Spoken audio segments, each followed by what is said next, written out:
Vous écoutez Radio Lomé, il est 12h30.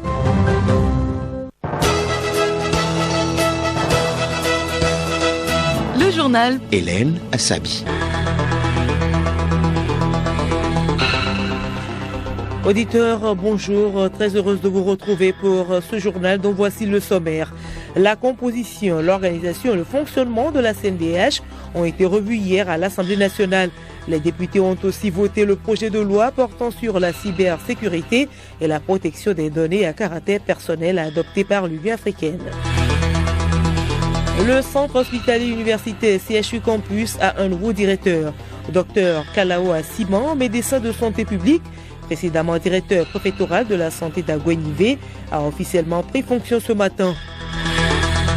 Vers un futur sans paludisme dans le monde, la Chine est depuis ce matin le 40e pays à avoir éradiqué la maladie après 70 ans de lutte. Et puis sport football, les hommes en noir au Togo désormais autorisés à reprendre les cours d'arbitrage suspendus en raison de la crise sanitaire.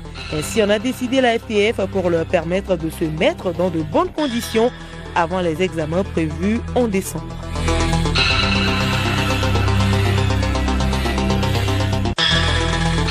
radiolomé.tg. Mesdames et messieurs, une fois encore, bonjour. La loi organique modifiant la loi organique numéro 2018-006 du 20 juin 2018 sur la CNDH a été adoptée hier. Les députés réunis pour le compte de la 12e session ont revu la composition, l'organisation et le fonctionnement de cette institution. L'autre projet de loi voté concerne la Convention sur la cybersécurité et la protection des données à caractère personnel adoptée par l'Union africaine le 27 juin 2014. Charlotte Ahar. Le premier projet de loi adopté autorise la ratification de la Convention de l'Union africaine sur la cybersécurité et la protection des données à caractère personnel adoptée à Malabo en Guinée équatoriale le 27 juin 2014. L'objectif est de renforcer le cadre juridique des transactions électroniques, de la cybersécurité et de la lutte contre la cybercriminalité ainsi que la protection des données personnelles au Togo. Cette Convention de l'Union africaine comprend un préambule et 38 articles regroupés en 4 chapitres. Le second projet de loi organique propose la modification de 27 articles et l'abrogation de 2 articles de la loi organique numéro 2018-006 du 20 juin 2018, ainsi que la réorganisation de la section 3 du chapitre 2 qui induit la modification des articles 12 et 13. Le texte insère en outre un article 57 bis dans les dispositions finales. Une modification qui conforte la CNDH et devrait permettre à l'institution de maintenir sa bonne notation internationale. Général Yark Damham, ministre de la Sécurité et de la Protection civile. La présente loi de ratification favorisera à terme une coopération internationale efficace à la fois en matière de prévention et de répression des actes criminels commis via les moyens de communication électronique, tout en garantissant la protection des libertés et droits fondamentaux des personnes physiques à l'égard du traitement des données à caractère personnel. S'agissant de la loi organique sur la CNDH, sa dernière révision remonte à 2018. 3 ans après cette réforme d'envergure, une nouvelle relecture partielle de la loi organique 2018-006 du 20 juin 2018 s'est avérée nécessaire afin de l'adapter aux nouvelles exigences internationales relatives aux institutions nationales de protection et de promotion des droits de l'homme. La nouvelle loi organique devrait contribuer à relancer le processus de renouvellement de la CNDH dont le mandat des membres actuels est arrivé à expiration. Je voudrais donc une fois encore, au nom du gouvernement et à mon nom personnel, vous remercier pour le vote de ces 2 lois et pour votre précieuse contribution à la concrétisation de la politique de développement du chef de l'État. L'adoption de ces 2 projets de loi a mis fin à la première session ordinaire de l'année. L'adoption de ces 2 projets de loi a mis fin à la première session ordinaire de l'année. Et pour la présidente de l'Assemblée nationale, Yawa Djibodi Tchegan, le bilan est fructueux de par la richesse des discussions ayant meublé les travaux et par la qualité des lois votées. Le premier projet de loi adopté ce jour confirme une fois de plus l'engagement et la volonté du président de la République à faire du numérique un levier important au centre du développement durable de notre pays tout en garantissant la sécurité et la protection des données à caractère personnel pour l'ensemble de nos concitoyens. La ratification de la Convention de Malabo est donc pour nous une opportunité, non seulement de renforcer notre dispositif juridique, mais aussi de bénéficier d'un cadre harmonisé et de coopération sur les enjeux et les défis sécuritaires que pose l'ère du numérique. Le deuxième projet de loi apporte des innovations tant sur le mandat que sur les attributions et les organes de la CNDH, de même que l'introduction de nouvelles attributions relatives à la protection des défenseurs des droits de l'homme, mettant ainsi cette loi en phase avec les nouvelles exigences internationales. Ouverte le premier mardi du mois de mars, la première session ordinaire a été clôturée hier après 4 mois. Au total, 15 projets de loi ont été étudiés et adoptés sur les 22 déposés par le gouvernement. Justement, parlant de la CNDH, l'institution a commémoré en différé ce mercredi la journée internationale de l'enfant africain. Et c'est à travers une journée de réflexion à l'intention des ONG qui interviennent dans l'émancipation et la protection des droits des enfants. Cette journée est placée cette année sous le thème 30 ans après l'adoption de la charte, accélérant la mise en œuvre de l'agenda 2040 pour une Afrique digne des enfants. La CNDH veut donc amener les acteurs de la protection des enfants, la société civile et le gouvernement à s'impliquer davantage dans l'application effective de la Charte des enfants adoptée depuis 1991. Kadidiatou Bouraïman, chef division femmes et enfants vulnérables à la CNDH. Il y a 30 ans que les États africains se sont donnés comme objectif de réaliser les droits de l'enfant à travers la Charte africaine des droits et du bien-être de l'enfant. Donc 30 ans après, il faut forcément évaluer, voir le chemin parcouru et voir quels sont les défis à relever. L'agenda 2040 n'est pas vraiment connu parce que l'agenda 2040 a été adopté en 2015. Donc c'est un agenda qui n'a pas été vulgarisé, que l'on ne connaît pas. Donc aujourd'hui, il s'agit vraiment de vulgariser l'agenda et de mobiliser les partenaires à s'approprier l'agenda en vue de sa vulgarisation. Madame Kadidiatou Bouraïman revient également sur le sens et la portée de l'agenda 2040 qui, en réalité, n'est qu'une politique nouvelle des États africains. L'agenda 2040, en fait, ce n'est pas des droits nouveaux que le comité crée. Ce sont des ambitions que les États africains se donnent pour atteindre en matière de promotion et de protection des droits de l'enfant en Afrique. Le comité vient maintenant mettre l'accent sur certains droits spécifiquement pour que les droits des enfants soient réalisés au niveau de tous les États. C'est une façon d'accentuer, bien de mettre l'emphase sur les droits de l'enfant dans les pays africains. Les acteurs économiques togolais devront désormais obtenir au préalable une autorisation du ministre du Commerce avant l'exportation de certains produits de grande consommation. C'est la décision annoncée hier par le gouvernement à travers un communiqué conjoint des ministres du Commerce, de l'Agriculture, de l'Économie et de la Sécurité. La mesure en vigueur jusqu'à nouvel ordre concerne des denrées telles que le maïs, le sorgho, le mil, le haricot, le riz, l'igname, le manioc et les farine de manioc. Des instructions ont été données dans ce sens aux services compétents des ministères concernés pour veiller à son application. En rappel, d'autres mesures d'interdiction similaires sont également en cours sur le territoire. Écoutez Radio Lomé sur le web sur le www.radiolomé.tg. Passation de service ce matin à Lomé, Dr Kalao Asiman, médecin de santé publique, précédemment directeur préfectoral de la santé d'Agouenivé, a officiellement pris fonction ce matin en qualité de directeur général du centre hospitalier universitaire Campus. Il remplace à ce poste le Dr Agboli Yaou. Le nouveau patron du CHU Campus veut poursuivre les chantiers de son prédécesseur pour redorer le blason du CHU Campus. Kalao Asiman, directeur du CHU Campus.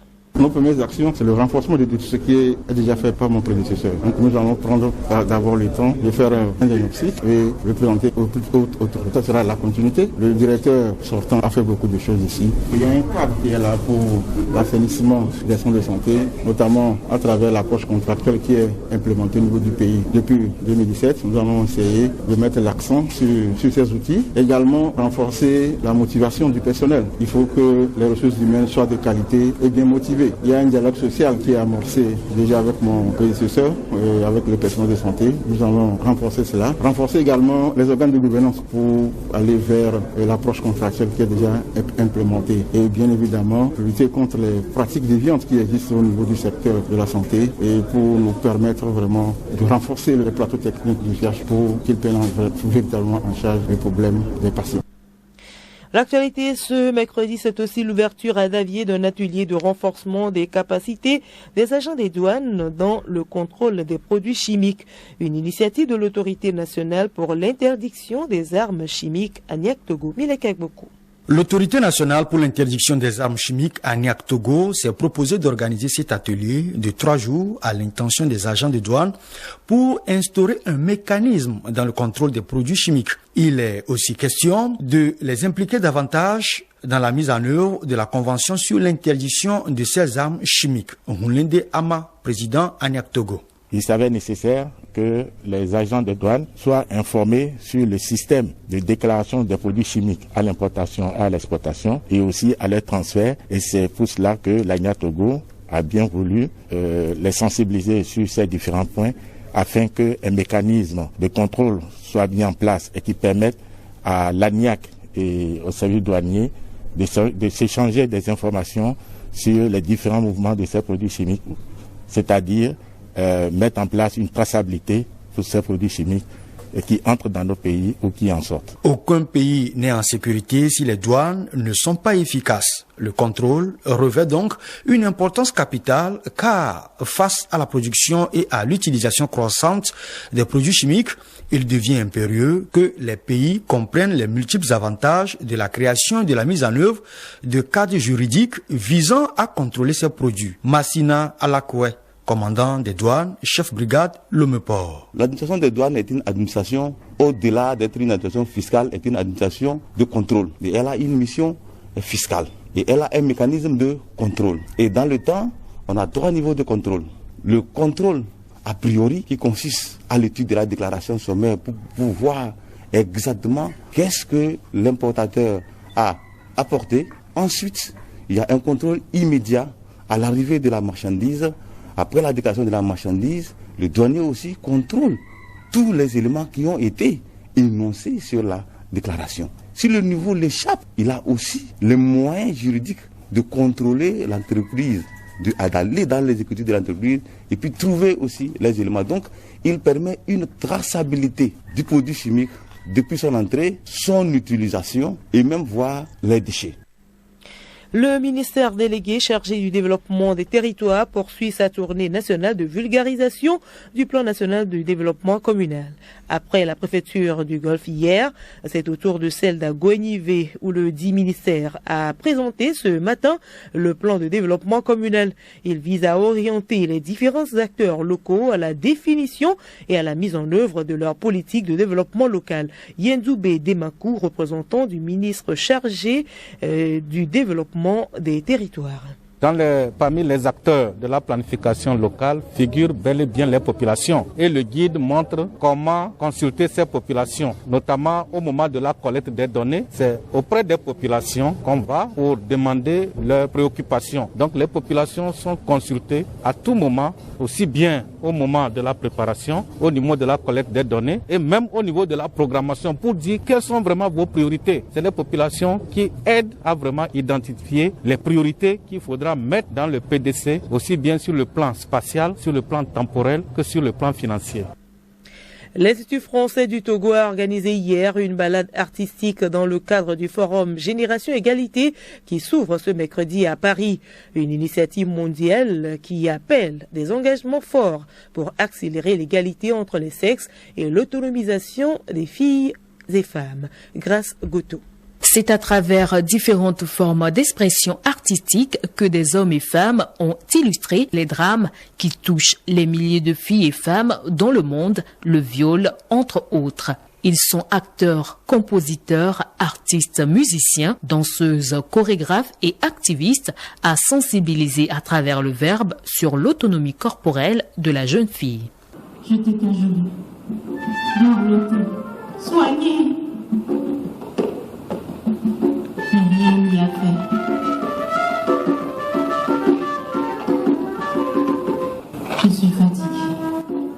Pour l'ambassadrice de France au Togo, Jocelyne Caballero, la question de l'égalité des sexes est une affaire pour tous. Elle réitère l'engagement de la France, pays hôte du forum, pour cette cause. L'ambassade de France au Togo est résolument engagée dans cette dynamique et promeut dans son travail quotidien de coopération l'entrepreneuriat féminin à travers son soutien à la société civile, l'émancipation des jeunes filles par le sport ou encore la santé maternelle et infantile, les droits et la santé sexuelle et reproductive. Les objectifs de ce forum visant l'accélération de la mise en œuvre des mesures vers l'égalité entre les femmes et les hommes concernent tout le monde, femmes et hommes, toutes générations confondues. Parce que c'est ensemble qu'il nous faut aborder les questions d'égalité.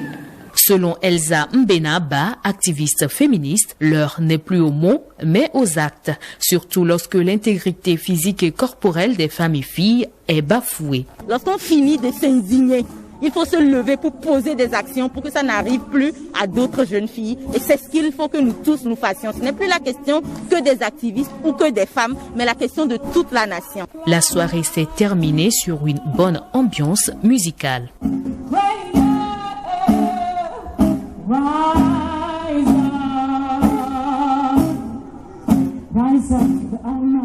Écoutez Radio Lomé et vous avez tout le Togo dans votre maison. La journée mondiale de lutte contre le paludisme a été observée le 25 avril dernier. À l'occasion, le secrétaire général des Nations Unies, Antonio Guterres, a exhorté les pays à ne pas abandonner leurs efforts pour vaincre la maladie.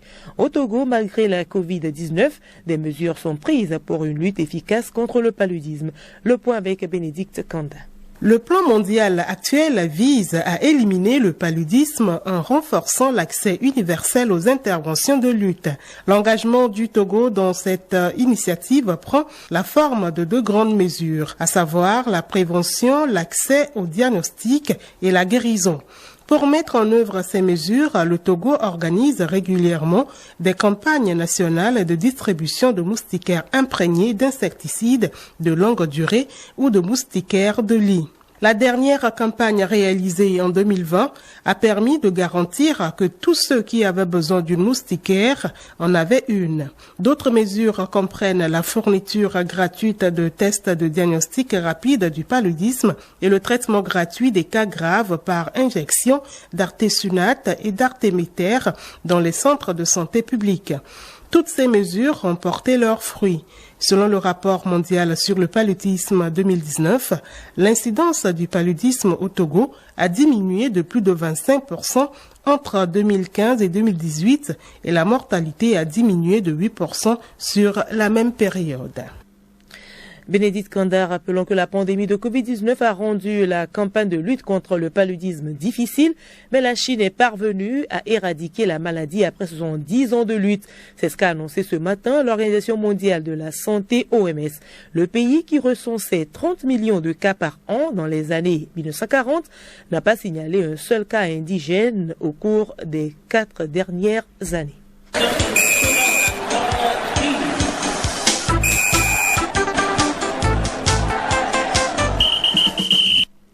Sport football, tournoi qualificatif UFOAB pour la Ligue des champions féminines de la CAF.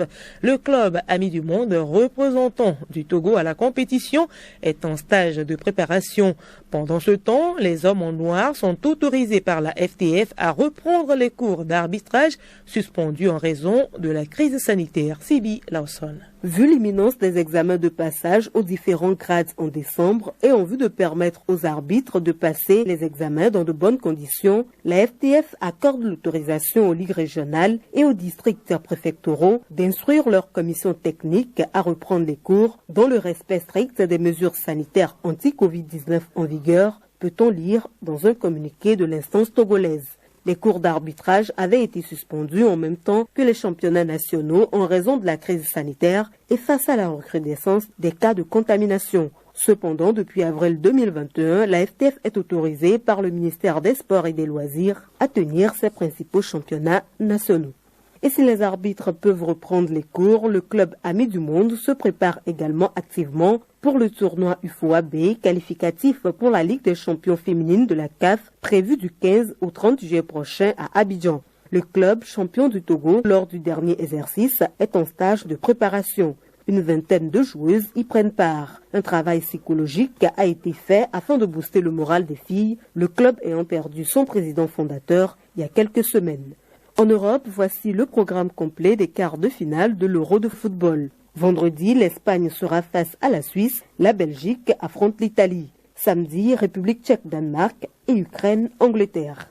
Et puis tennis, l'américaine Serena Williams ne décrochera pas un 24e titre de Grand Chelem sur l'édition 2021 du tournoi de Wimbledon. La cadette des sœurs Williams, 40 ans en septembre, a abandonné la compétition au premier tour sur blessure à la cuisse droite.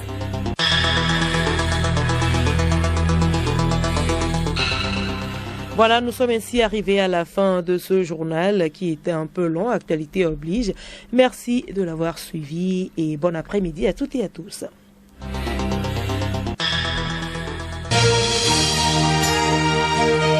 Radio Lomé, boîte postale 434, email radiolomé@radiolomé.tg. radiolomé.tg